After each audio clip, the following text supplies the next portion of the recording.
Kemudian yang terakhir saya beri ijazah tentang Al-Fatihah ya, karena ini surat yang populer. Kalau saya ijazahi Quran 30 juz pasti sampean nggak hafal. Atau ijazah surat Baqarah, kalau mau Baqarah mau. Ijazahi surat Baqarah mau 2 juz setengah. Mau Mas Asep? Ya Fatihah aja yang gampang ya. Nah, udah. Ya kulhu Fatihah ini paket ringan ini. Tapi pahalanya apa? Besar. Ini beda ya, artinya selama ini mungkin Anda baca tapi monoton ya. Tapi ini saya bacakan teks aslinya tentang istilahnya itu mazaya itu kelebihannya Fatihah. Saya baca Arabnya dulu, nanti ini terakhir ya, ijazah tadi kan saran-saran umum tentang sosial.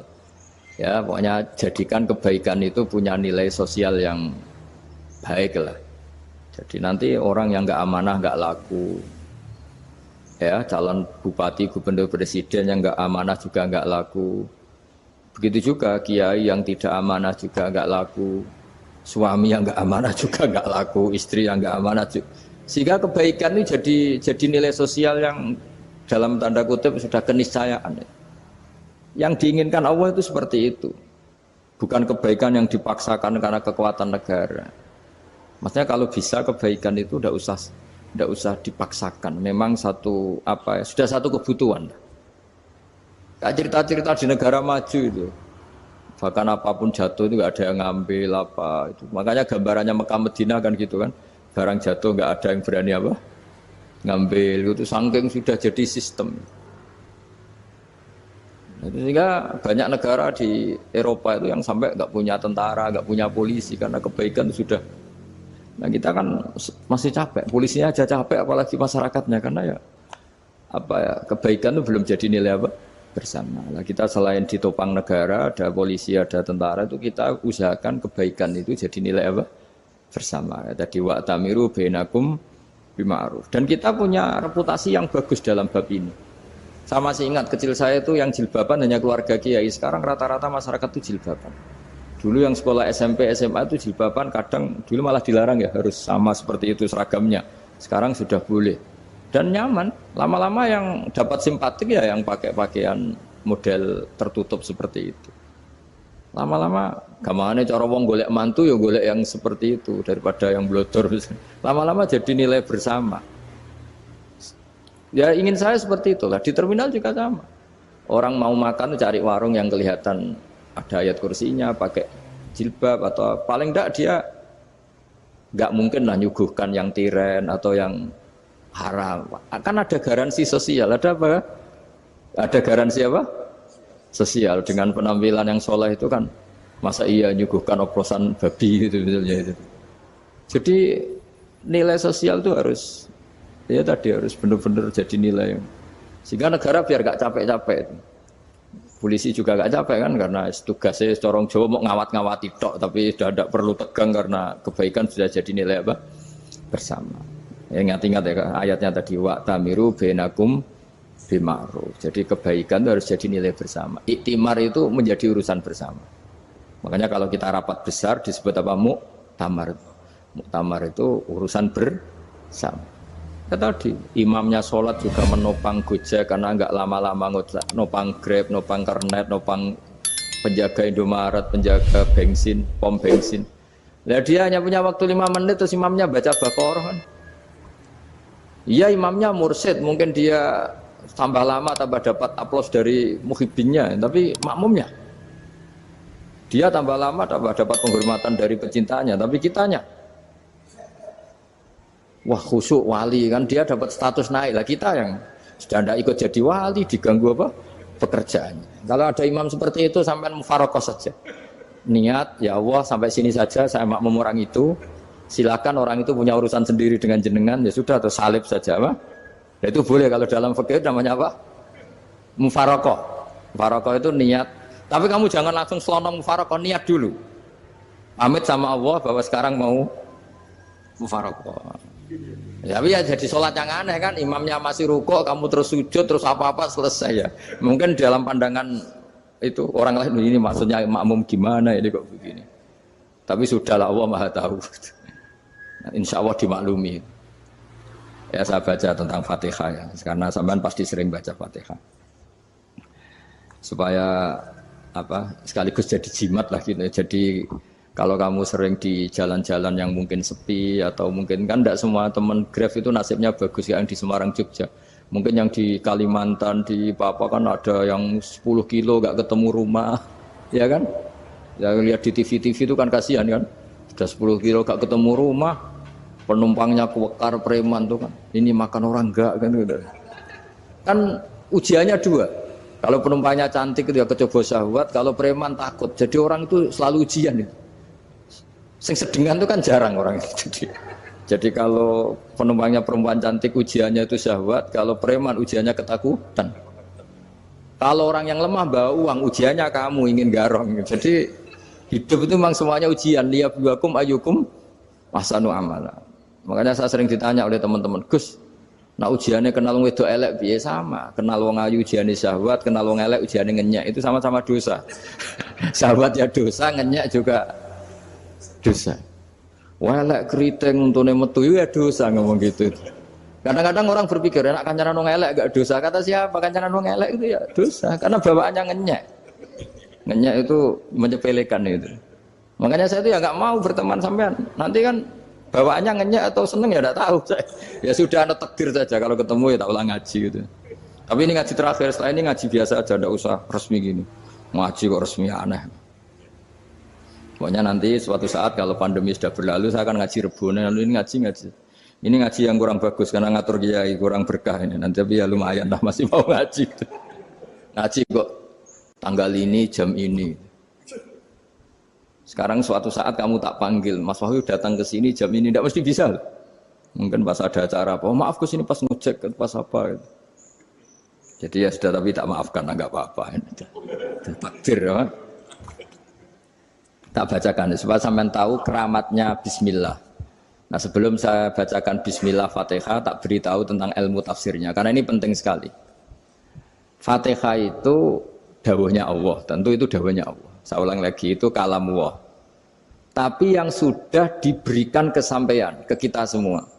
Sehingga seakan-akan itu menjadi dawuhnya kita ke Allah. Jangan salah loh ya. Fatihah itu dawuh Allah tapi sudah diberikan ke kita. Sehingga posisi kita itu yang punya itu. Nah kenapa ini perlu dijelaskan? Karena nanti ada kalimat iyyaka na'budu wa iyyaka nasta'in. Kalau itu masih kalam Allah, berarti Allah ngomong ke kamu, ngendikan ke kamu, kepadamu aku menyembah. Masa Allah menyembah kamu? Nah sehingga ilmu tafsir itu menyelesaikan itu dulu ya. Saya ulang lagi ya, sebelum sampean sering baca Fatihah, aku yakin ya sering baca. Tapi barokahnya tidak paham itu tidak pernah janggal. Enggak paham itu ya penting supaya tidak iskal, tidak janggal. Sebetulnya di kalimat itu ada yang janggal. Kalau Fatihah itu kalimatnya Allah atau kalam Allah, bagaimana dengan kata-kata iyyaka na'budu? Masa Allah ngendikan ke kita, kepadamu kami menyembah. Masa Allah menyembah kita? Maka penyelesaiannya secara ilmu tafsir gimana? Semua ulama mengatakan, bukan satu dua, semuanya mengatakan di Fatihah itu semuanya diberi kawalan kalimat. Saya ulang lagi ya, di Fatihah itu semuanya diberi awalan kalimat qulu, katakan wahai hambaku begini. Ya, katakan wahai hambaku begini. Nah, begini ini pelajaran dari Allah yang sudah diberikan ke kita. Terus kita mengatakan bismillahirrahmanirrahim, alhamdulillahirabbil, termasuk kita mengatakan iyyaka na'budu wa iyyaka nasta'in. Jangan bayangkan Allah ngendikan ke kita. Kalau Allah ngendikan kita berarti gini, hei Wahyu, ihdinas siratal mustaqim, tunjukkan saya jalan yang benar. Nah nanti kamu terus, ya Allah, Anda aja minta tolong saya minta tolong siapa kan? Jadi panjang kan? Ya, saya ulang lagi ya. Jadi itu di Ulumul Quran diterangkan gimana? Sebelum baca Fatihah, ya. Fatihah itu kalamullah, ngendikannya Allah, tapi yang sudah diajarkan ke kita dan sudah milik kita, sehingga kalimat itu menjadi milik kita. Tapi ya kalamullah, tetap kalamullah, tapi sudah menjadi milik kita. Sudah paham ya? Ya pinter nah. Ya, karena kalau tanpa penjelasan seperti ini, Anda akan iskal. Bagaimana Allah iskal itu janggal? Bagaimana Allah mengatakan iya anak butuh? Kan jadi aneh kan? Ya, jadi tak jelaskan secara ilmiah ya. Jadi kata ulama-ulama tafsir, ayat-ayat Quran seperti ini sebetulnya dimulai dari kulu apa? Meskipun nggak dilafatkan. Itu kan sama dengan kul huwallahu ahad Muhammad, katakan kalau Tuhan itu satu. Ya namanya Quran itu kan kalam Allah, membina nabinya, membina umatnya. Makanya dikatakan atau enggak, di sini tersembunyi kata kulu, katakan. Ya. Jadi ya ibarat apa itu? Kamu ngajari anak kamu lah. Le, panggil jenengan bapak kulo. Itu maksudnya anak itu, kalimat itu kalimat kamu, tapi kamu ajarkan ke anak kamu. Terus anak kamu bilang, Pak jenengan bapak kulo. Nah, ketika kamu mengatakan jenengan, bukan kamu mengatakan jenengan anakku, berarti anakmu itu bapakmu, kan lucu kan? Anak kamu ajari jenengan bapak kulo. Kamu, engkau bapak saya. Terus anak kamu mengulang jenengan atau kamu bapak saya. Berarti itu kalimat yang kamu ajarkan, tapi sekarang sudah milik anak kamu. Kalau itu kalimat kamu kan lucu, masa anak kamu bilang bapak. Nah itu seperti itu. Jadi ulama memberi solusi atau jawaban iya karena abudu.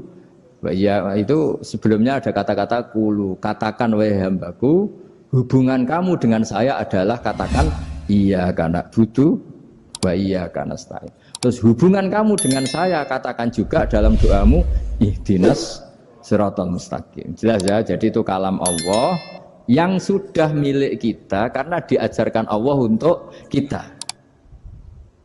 Dong ya? Ya dong ya, gak jelas gak. Tapi bagus gak jelas itu bagus. Kalau kamu jelas gak jadi digrab, jadi gubernur. Min azimi fadliha kasratu asma'iha fadail ukhra. Ini cerita dramatisnya surat Al-Fatihah. Qala Abu Hurairah radhiyallahu anhu inna iblisa ranna khina unsitat Al-Fatihah. Jadi iblis itu begitu kesakitan. Ini kitab Abwaabul Farad karangannya Sayyid Muhammad Alawi, juga kutipan dari beberapa kitab. Yang jelas beliau sendiri juga ngutip dari beberapa riwayat di beberapa hadis. Halaman 123. Ketika Fatihah turun itu iblis kesakitan. Kayak orang sakit gigi lah, tersiksa sisanya karena turunnya surat apa? Al-Fatihah. Artinya kalau Anda baca Fatihah dijiwai, maka Anda melemahkan setan, melemahkan iblis. Wa qala Mujahid, khina unzilat Fatihatul kitab ronna fastama indahu asyayatin. Jadi ketika Fatihah itu turun, iblis itu terkapar lah kira-kira. Sampai dijenguk banyak setan. Jadi kemana di ICU lah kira-kira gitu kalau sekarang itu. Entah COVID entah enggak tahu, pokoknya di ICU sampai dijenguk banyak setan. Enggak tahu bawa apa enggak tahu, pokoknya dijenguk banyak setan. Ono yang nyangoni karena ini apa? Ketuanya apa? Pingsan, sakit. Di iblis itu sakit sampai dijenguk anak buahnya setan-setan. Ya, semoga kalian semua tidak kenal setan. Kalau kenal berarti teman, apa? Wa qalu misla dzalik. Wa qala lahum laisa mimma taquluna syai'un walakin unzilat suratun laisa ajruqa ilya illa an harrama alaihi nar jahannam. Saya ini bukan sakit fisik kata iblis. Kamu tidak usah jenguk saya, datangkan dokter terbaik, tidak usah. Saya ini tidak sakit fisik. Saya ini sakit karena ada surat yang diturunkan, yang pahala yang melafatkan surat itu pasti selamat dari neraka. Padahal misi terbesar saya ini supaya manusia masuk neraka. Sekarang punya tamengnya. Wah pusing kan? Ya seperti orang lah, goda sampean ternyata sampean setia, itu kan pusing. Nah ternyata tidak setia, itu yang akhirnya ribet kan itu.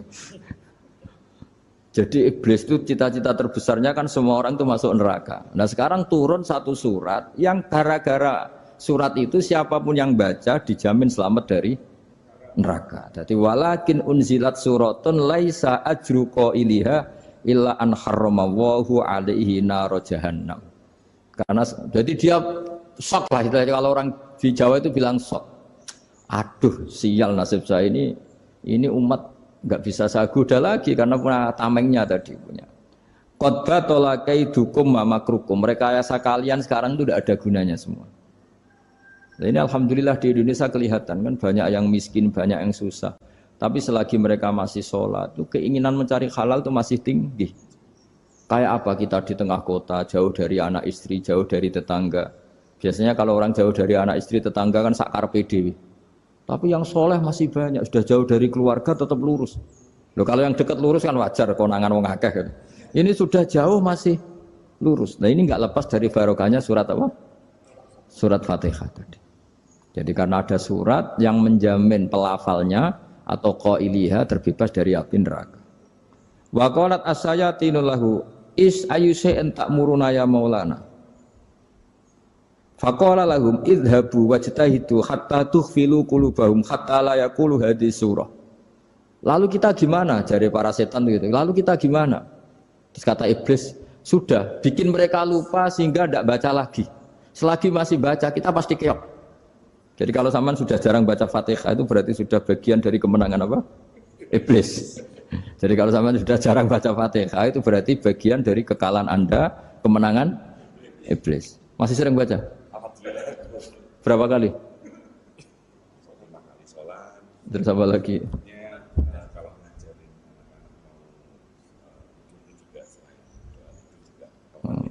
Kok 5 kali tok itu? Berarti pas sholat fardu tok itu.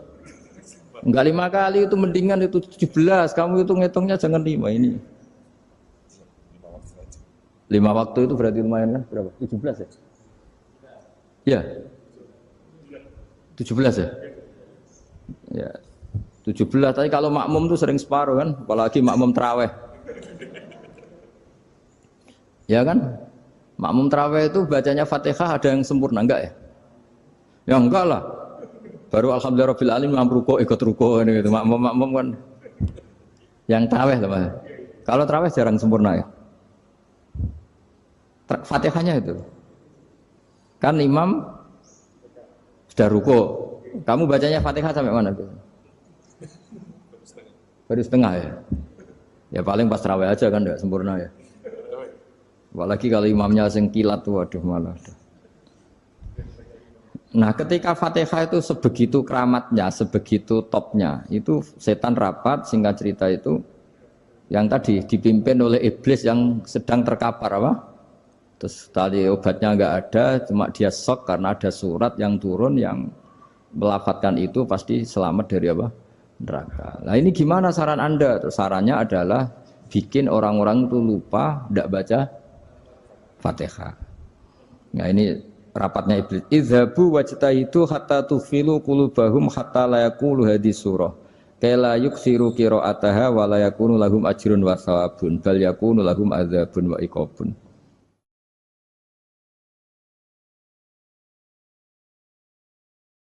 Jadi saya mohon selama ini Anda sudah baca, tapi mungkin hanya rutin saja. Napa rutin saja? Jadi barokahnya ngaji ini kamu punya kekuatan atau punya semangat membaca karena ini surat yang luar biasa. Ibarat gini, kalau sampean tanya, saya juga sering mikir, masa Gus hanya surat kok punya kekuatan seperti itu? Di dunia ini kata Allah, mulai Nabi Adam sampai kiamat, nggak ada yang bisa menandingi kekuatan kalimah. Kalimah itu kata-kata, nggak ada yang bisa menandingi kata-kata. Misalnya Anda nge-grab, berangkat istri cuek, berangkat cuek. Itu beda dengan ketika meskipun satu kalimat. Wes Pak, muga-muga dilindungi pangeran, mugi-mugi jenengan selamat. Itu menjadi teduh dan semangatnya luar biasa karena kayak mendapat support. Jadi kira-kira kalimat itu hubungannya kita dengan Allah Fatihah itu seperti itu. Kamu melafadzkan satu kata-kata yang dibenarkan langit bumi, dibenarkan aras, dibenarkan malaikat, dibenarkan semua penghuni di dunia ini. Sehingga itu efeknya luar biasa. Itu seperti gini ya, kamu cerai sama istri, terus nikah lagi katut babon. 10 tahun anak kamu dididik, ibunya benci kamu. Dan memang Anda layak dibenci. Duwidek. Dan sampai nggak pernah manggil kamu Pak. Suatu saat, kamu tentu rindu kan, ingin dipanggil Bapak oleh anak kamu. Suatu saat anak ini manggil kamu Pak E. Wah itu senengnya bukan main. Hanya sebuah kata-kata. Makanya kadang-kadang orang itu tanya sama kiai, ijazah lafadz ini gunanya apa sih? Itu ijazah-ijazah itu untaian kata-kata. Yang kata-kata ini dibenarkan langit dan bumi dan aras dan para malaikat sehingga efeknya itu luar. Nah ibarat seperti itulah. Kamu melafadzkan Fatihah itu melafadzkan kata-kata yang dibenarkan Allah dan Rasul dan semua malaikat, semua penghuni langit. Maka ini efeknya pasti luar. Nah di sini lah orang-orang dulu itu tahu keramatnya itu sehingga ketika melawan Belanda, melawan Jepang dulu itu kalimat-kalimat itu menjadi mantra yang luar biasa. Doa lah, doa yang luar biasa. Tapi di era modern karena orang sudah tidak ngerti itu, dianggap itu mantra, jimat, khurafat, bid'ah, waduh ribet menemal. Sebetulnya tidak seperti itu. Memang kata-kata ini kekuatannya luar biasa. Sama kesakitan hati kamu juga karena itu. Ngojek wangilan. Lha Pak di bojo kok kowe gagah tok kere. Wah, iku seling terus. Padahal kalimat itu kan tidak melukai secara fisik, tapi apa kerjanya sesuk sarah-sarasen. Karena terus dengan pengadilan seperti itu kan ngapain kerja demi perempuan yang seperti ini. Lagi-lagi kata-kata ini luar. Nah bayangkan kalau kata-kata itu adalah kalimat yang diajarkan Allah lewat Rasulnya, lewat malaikat Jibril. Kayak apa kekuatannya? Nah kira-kira Fatihah itu gitu. Kalimat yang baik, kalimat thayyibah diajarkan oleh Allah dan Rasul. Kayak apa kira-kira kekuatannya? Pasti luar biasa. Wong support yang dikatakan istri kita, anak kita aja luar biasa, apalagi ini support yang diajarkan Allah dan Rasul. Ya makanya saya mohon kalau baca Fatihah, baca kalimat-kalimat thayyibah ketika sholat itu dijiwai. Ya misalnya Rabbana lakal hamdu mil'us samawati wa mil'ul ardi wa mil'u ma syi'ta min syai'im. Engkau zat yang layak dipuji dan pujian ini memenuhi langit dan bumi. Karena kita tahu nggak ada sejengkal di alam raya ini kecuali di situ ada rahmat Allah. Misalnya kamu bisa lewat sampai rumah saya, kamu mungkin anggap biasa saja. Coba kalau ngalami likuifaksi, tahu-tahu bumi ini ambles, bisa ngelewati yang likuifaksi itu luar. Tanyakan orang pernah ngalami likuifaksi di Sulawesi, itu melihat bumi bisa diinjak nggak ambles itu, wah luar. Dan sama nggak ngalami itu sehingga lewat bumi ya biasa aja. Coba kalau ngalami seperti tidur, ya biasa aja. Coba kalau ada gempa, bahwa bumi tenang ini sudah nikmat yang luar biasa. Masa kamu ngakui nikmat nunggu digituin? Ya kan? Nah, makanya baca Fatihah dijiwai lah, bahwa ini kalimat yang luar biasa. Nah, saya teruskan. Warwa Muslimun fi sahihihi an Ibnu Abbas radhiyallahu anhuma annahu qala bainama Jibril alaihi salam qaidun dan Nabi sami anaqidan min fawqih. Farofa arok saufa qala hada babun minas sama futihal yawma lam yuftah qaddu ilal yawm fanazala minhu malakun faqala hada malakun nazza ilal ardi walam yanzil qaddu ilal yawma fasallim waqal abshir binuraini qad uti tahuma lam yu'tahuma nabiyyun qablak fatihatul kitab wa khawatimu suratil baqarah. Jadi suatu saat Jibril ini jagongan kira-kira gitu sama Rasulullah. Tahu-tahu langit itu gemuruh. Langit gemuruh kata Jibril terus semuanya ngangkat kepala ke langit. Ini pintu langit baru ini dibuka, yang sebelumnya tidak pernah dibuka seperti ini. Turunlah malaikat, yang malaikat ini pun malaikat spesial, yang nggak malaikat murahan lah kira-kira gitu, yang nggak pernah turun ke bumi kecuali juga saat itu. Dengan penyambutan yang luar biasa, dengan semuanya tidak pernah terjadi. Hanya karena bahas surat Fatihah.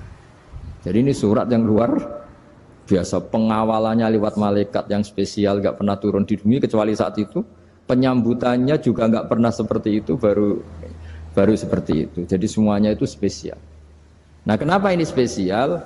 Karena di situ ada isi puja-puji kepada Allah Subhanahu wa Ta'ala. Ada ikrar kita, alhamdulillah rabbil alamin, ar-rahmanir rahim. Ikrar ini penting. Kalau contoh paling gampang gitulah. Kamu punya istri selama ini cerewet terus. Suatu saat ngomong, Pak, tak angen-angen rawono wong lanang kayak sampeyan. Wah, itu langsung tidak ada lelaki sebaik engkau. Itu sama senengnya, masya Allah. Karena ada ikrar dari seorang istri ke kamu.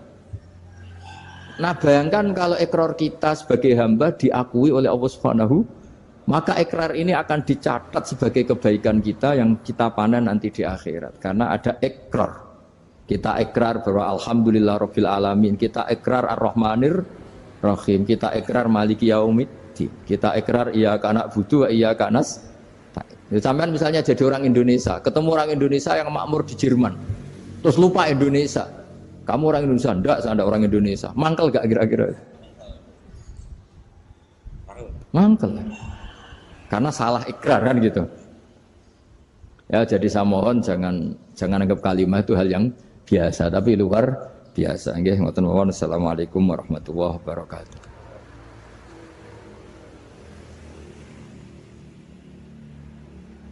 Saya berkali-kali kampanye di mana-mana lah, kampanye dan menganjurkan. Di antara catatan dalam Suhufi Ibrahim wa Musa kan ada kan di Quran itu yang dinamakan lampiran-lampiran wasiatnya Nabi Ibrahim dan Nabi apa? Musa. Itu di antara catatannya begini. Orang yang punya akal itu adalah orang yang bisa menikmati sesuatu yang baik. Misalnya gini, contoh gampang gini. Kamu punya anak pertama atau punya anak yang masih kecil. Itu gendong tuh senangnya bukan main. Melihat anak sehat tuh senangnya bukan main. Mungkin saat itu banyak orang yang sedang maksiat dengan perempuan nakal atau dengan teman-teman nakalnya. Yang nganggap seperti itu tidak nikmat. Tapi andaikan ini ditimbang ya ditimbang. Yang maksiat betulan, misalnya paling ukuran bahagianya itu 70%. Tapi yang ini, yang nimang anak baru lahir atau masih kecil, corong Jawa ngeloni anak, bisa saja bahagianya itu sampai 100%. Artinya selama ini kesalahan kita adalah nganggap maksiat itu pasti menyenangkan dan taat itu tidak menyenangkan. Makanya saya berkali-kali fatwa, untuk melawan kenikmatan maksiat, orang harus terbiasa menikmati taat, menikmati kebaikan. Jangan kira kita nimang istri nikmat, nimang anak nikmat, ketemu teman yang lama tidak ketemu juga nikmat. Artinya kita akan melewati berjam-jam untuk jagungan sama teman, sama anak, sama istri. Dan itu harus kamu nikmati supaya mengganti tidak berkebutuhan nikmat yang lewat jalur maksiat. Jadi saya mohon sarana-sarana yang menyenangkan itu, yang taat itu kita maksimalkan. Makanya bapak saya itu sering pesen, kowe nak ngaji sing guyon, sing seneng. Nganti wong maksiat itu karena cari kesenangan. Coba kalau kesenangan itu sudah didapatkan saat taat, maka tidak butuh lagi kesenangan yang berbentuk maksiat. Makanya orang-orang wali dulu kalau sudah sholat itu gak bisa berhenti karena merasa nikmat. Makanya Nabi pernah ngendikan wa qurratu aini fi sholat, nyaman saya itu kalau sedang sholat.